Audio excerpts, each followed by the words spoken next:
In January 1919, 2 months after the armistice, the delegates of the victorious powers arrived in Paris for the peace conference to draw up the terms to be offered to the defeated countries.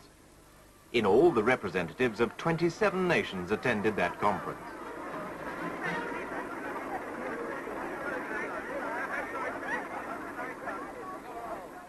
But of all the statesmen who came to Paris to settle the peace, the most important were President Wilson of the United States, Georges Clemenceau, the French Premier, and Lloyd George, Prime Minister of Britain. Each had very different ideas of what to do about the central problem of Germany. Clemenceau, like most Frenchmen, knew what he wanted out of the peace: revenge, reparations for the damage the French had suffered, and guarantees that a similar war would never, could never happen again.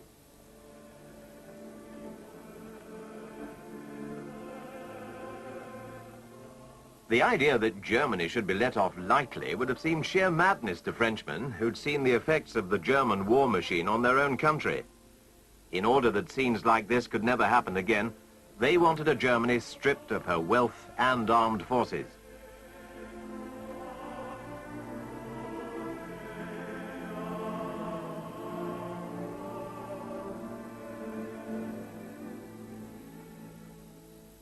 In contrast, Woodrow Wilson appeared to promise a just and lasting peace, not punishment. Europe acclaimed him as the great and good man from the New World.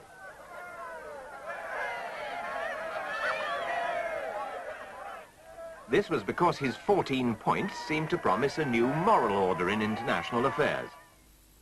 No more secret diplomacy, reduction in armaments, and a League of Nations to protect all countries from aggression. He didn't want revenge as the French did, but there was no question that Germany should get off scot-free.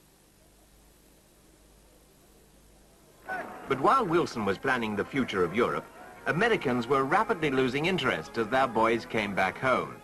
They wanted a peace that wouldn't involve them in European affairs.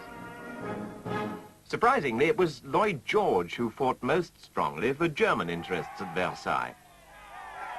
Behind him was a public elated by victory, but eager for revenge.